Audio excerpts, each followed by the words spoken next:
ओम दुम दुर्गाय नमः। स्वागत है आप सभी का हमारे चैनल पर। आज गुप्त नवरात्रि का 5वां दिन है और आज के दिन माँ की छठवीं महाविद्या माँ छिन्नमस्ता की पूजा की जाती है, अर्चना की जाती है।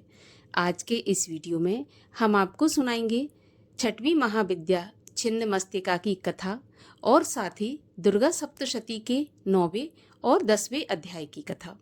इसके अलावा हमारे चैनल पर सभी प्रकार की व्रत कथाएं भी सुनाई जाती हैं, व्रत से जुड़ी जानकारियां भी दी जाती हैं। तो अभी तक अगर आपने चैनल को सब्सक्राइब नहीं किया है तो चैनल को सब्सक्राइब करके बेल आइकन पर क्लिक कर लीजिए और आज की कथा अच्छी लगे तो लाइक अवश्य कर दीजिए, क्योंकि आपके लाइक से ही हमें पता चलता है कि आपको हमारा वीडियो पसंद आ रहा है। अगर वीडियो अच्छी हो तो शेयर करके कमेंट में जय माता दी अवश्य लिखिए। तो चलिए अब हम शुरू करते हैं छठवीं महाविद्या माता छिन्नमस्ता की कथा। तो देखिए, हमारे हिंदू धर्म में सभी देवताओं के अवतार की अलग अलग पौराणिक कथाएं प्रचलित हैं। 10 आदि शक्तियों में छठवां अवतार छिन्नमस्ता माता का माना गया है। छिन्नमस्ता माता को माँ पार्वती का स्वरूप माना जाता है, जो कि काफी उग्र रूप में रहती हैं। छिन्नमस्ता माता के एक हाथ में स्वयं का ही कटा हुआ सिर होता है। मान्यता है कि माँ के इस रूप की सच्ची श्रद्धा से उपासना करने से भक्तों की सभी मनोकामनाएं पूर्ण होती हैं, जीवन के सभी कष्टों का निवारण होता है। तो चलिए जानते हैं माँ पार्वती के छिन्नमस्ता माता के स्वरूप की पौराणिक कथा। कथा के अनुसार एक बार की बात है, माता पार्वती अपनी 2 सहचरियों के साथ भ्रमण पर निकली। इस दौरान माता पार्वती की रास्ते में मंदाकिनी नदी में स्नान करने की इच्छा हुई। माँ पार्वती ने अपनी सहचरियों से भी स्नान करने को कहा, परंतु दोनों ने स्नान करने से मना कर दिया और कहा कि उन्हें भूख लगी है। इस पर माता पार्वती ने उनको कुछ देर आराम करने को कहा और स्नान करने चली गईं। माँ काफी देर तक स्नान करती रहीं। इसी बीच दोनों सहचरी जया और विजया कहती रहीं कि उनको भूख लग रही है, परंतु माता ने दोनों की बात को अनसुना कर दिया और उन्हें इंतजार करने को कहा। इस पर दोनों सहचरियों ने माता से कहा कि माँ तो अपने शिशु का पेट भरने के लिए अपना रक्त तक पिला देती हैं, परंतु आप हमारी भूख के लिए कुछ नहीं कर रही। ऐसा सुनकर माता पार्वती को बहुत क्रोध आ जाता है और वे नदी से बाहर आकर खड्ग का आवाहन करके अपने सिर को काट देती हैं, जिससे उनके धड़ से रक्त की 3 धाराएं निकलती हैं। 2 धाराएं दोनों सहचरियों के मुख में गिरती हैं, तीसरी धारा माँ के स्वयं के मुख में गिरती है। इससे सभी देवताओं के बीच कोहराम मच जाता है, जिसके बाद भगवान शिव कबंध का रूप धारण करके देवी के प्रचंड रूप को शांत करते हैं। तभी से माता पार्वती के इस रूप को छिन्नमस्ता कहा जाने लगा और तभी से माँ पार्वती के उग्र स्वरूप माता छिन्नमस्ता की पूजा और अर्चना की जाने लगी। और अब सुनते हैं दुर्गा सप्तशती के 9वें और 10वें अध्याय की कथा। ऋषि बोले, हे राजन, रक्त बीज के मर जाने पर एवं युद्ध में अन्य असुरों के भी मारे जाने पर शुंभ निशुंभ दैत्यों का क्रोध बढ़ गया। फिर दैत्यों की प्रधान सेना को साथ लेकर निशुंभ युद्ध में दौड़ा चला आया। उसके आगे पीछे दाएं बाएं बड़े बड़े दैत्य थे। वे क्रोध के मारे होंठ काट रहे थे। शुंभ भी अपनी सेना के साथ मात्र गणों से लड़कर चंडिका को मार डालने की इच्छा से आ गया। दोनों दैत्य बादलों की तरह बाणों की वर्षा करने लगे। अपने बाणों के समूहों से चंडिका ने उनके बाण काट दिए। फिर शस्त्र समूह से उन दैत्यों के अंगों पर प्रहार किया। निशुंभ ने तीखी तलवार तथा चमचमाती ढाल उठा ली। देवी के पराक्रमी वाहन सिंह के सिर पर प्रहार किया। अपने वाहन पर इस प्रकार प्रहार होते देख देवी ने क्षुरप्र नामक बाण द्वारा निशुंभ की बड़ी तलवार तथा 8 चंद्रों वाली ढाल भी काट दी।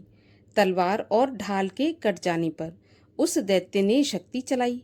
उसे आते देख देवी ने चक्र द्वारा उसके 2 टुकड़े कर डाले। तब तो अत्यंत कुपित होकर निशुंभ दानव ने शूल उठा लिया और उसे फेंक दिया। देवी जी ने मुक्के के प्रहार से उसे चूर चूर कर दिया। दैत्य ने गदा उठाकर फिर चंडिका की ओर फेंकी। देवी ने उसे भी त्रिशूल द्वारा काट दिया और वह भी भस्म हो गई। फिर अंत में दैत्यराज को फरसा उठाए आता देखकर देवी ने बाण समूहों के प्रहार कर उसे पृथ्वी पर गिरा दिया। उस भयानक पराक्रमी भाई निशुंभ के इस प्रकार धराशायी होने पर शुंभ क्रोध में भर आया और अंबिका को मारने के लिए सामने आया। वह रथ पर बैठा हुआ था। उसकी बड़ी बड़ी अनुपम 8 भुजाएं थीं। उनमें 8 भयंकर शस्त्र शोभायमान थे। उन भुजाओं से सारे आकाश को ढांपकर वह शोभित हो रहा था। उसे इस प्रकार आता देखकर देवी ने शंख बजाया और धनुष की अत्यंत दुस्सह टंकार की। समस्त दैत्यों के तेज नष्ट करने वाले घंटे का शब्द करके उससे दिशाओं को भर दिया। तब सिंह ने भी बड़े हाथियों के महामत को दूर करने वाली बड़ी भारी गर्जना लगाई। उसके द्वारा आकाश, पृथ्वी एवं 10 दिशाएं गूंज उठी। तब काली ने आकाश में उड़कर पृथ्वी पर दोनों हाथों से ऐसी ताड़ना की कि उस शब्द से पहले के सभी शब्द मंद पड़ गए। तब शिवदूती ने अमंगल रूप अत्यंत अट्टहास किया। उस ध्वनि से दैत्य डर गए। शुंभ के क्रोध का पारा चढ़ गया। फिर जबकि अंबिका ने कहा कि हे दुरात्मा, ठहर ठहर। अब आकाश में स्थित देवता जय जयकार करने लगे। शुंभ ने पहुंचकर आग बरसाती हुई भयानक शक्ति चलाई। अग्नि को पहाड़ की तरह आती हुई देखकर देवी ने भारी उल्का से उसे दूर हटा दिया। शुंभ ने फिर सिंहनाद किया। उससे त्रिलोकी गूंज उठी। हे राजन, उस सिंहनाद का इतना घोर शब्द था जैसे कि वज्रपात हो। उसने बाकी शब्दों को परास्त कर दिया। तब शुंभ द्वारा छोड़े हुए बाणों को देवी ने तथा देवी द्वारा चलाए गए बाणों को शुंभ ने अपने अपने उग्र बाणों द्वारा सैकड़ों हजारों टुकड़े कर दिए। तब चंडिका ने कुपित होकर शुंभ को शूल से मारा। उसके लगते ही वह मूर्छित होकर पृथ्वी पर गिर पड़ा। इतने में निशुंभ चैतन्य होकर वहां पर पहुंच गया। हाथ में धनुष लेकर बाणों से काली तथा सिंह पर प्रहार कर दिया। उस दानवराज ने अपनी 10,000 भुजाएं बना ली। फिर चक्रों का प्रहार करने लगा। तब घोर संकटों का नाश करने वाली भगवती दुर्गा ने अपने बाणों से चक्र तथा सभी बाणों को काट गिराया। तब निशुंभ दैत्य सेना ने आवृत्त होकर चंडिका के वध के लिए हाथ में गदा लेकर बड़े वेग से भागा।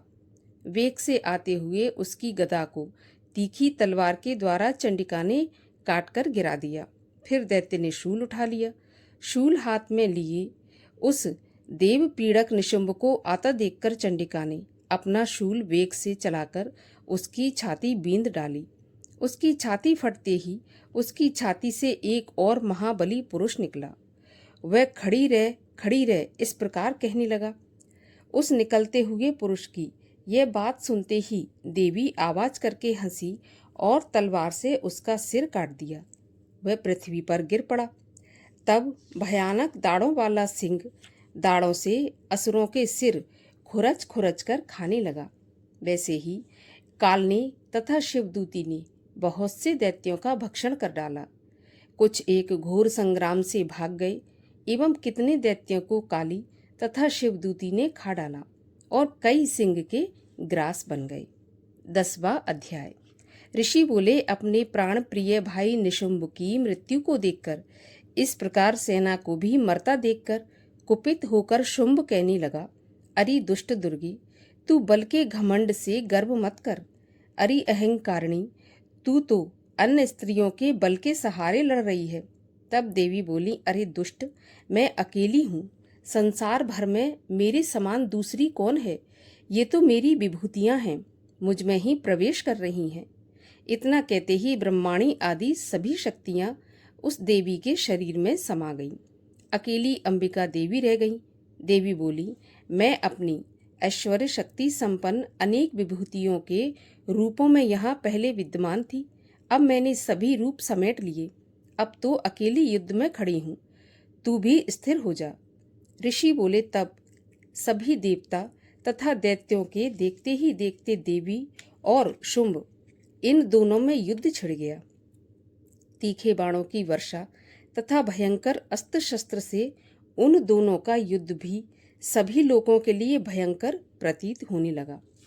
जितने भी दिव्य से दिव्य अस्त्र अंबिका छोड़ती जाती, दैत्य उन्हें निवारक अस्त्रों द्वारा तोड़ता जाता।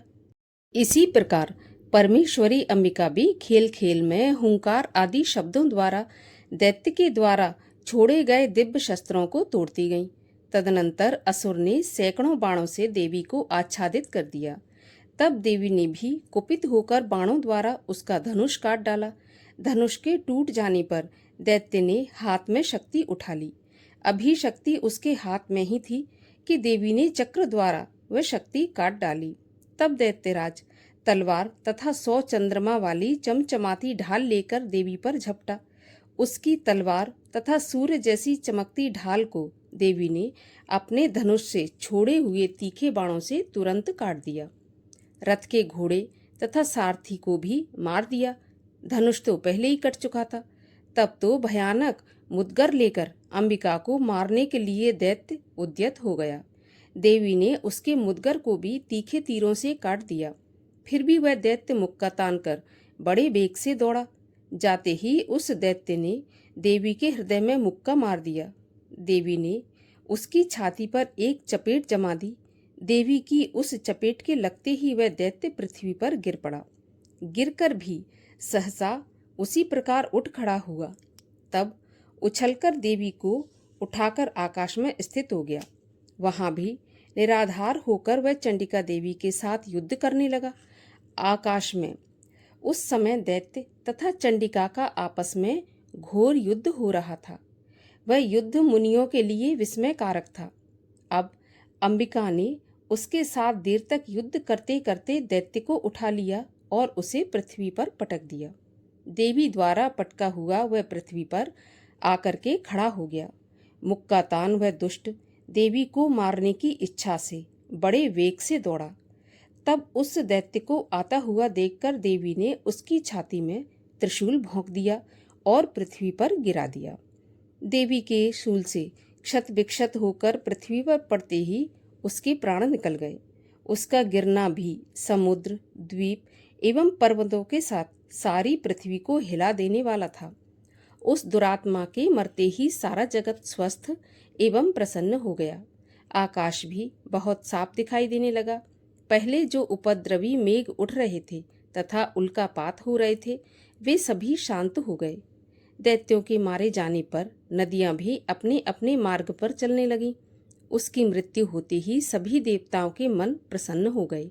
गंधर्व मनोहर गायन करने लगे, अप्सरागण नाचने लगीं, दूसरे बाजे बजाने लगे, वायु पवित्र होकर चलने लगी, सूर्य उज्जवल होकर चमकने लगा, शांत हुई अग्निशालाओं की अग्नियां जलने लगीं, दिशाओं की भयंकर आवाजें शांत हो गईं, प्रजा सुखी हुई और सर्वत्र शांति का साम्राज्य हो गया।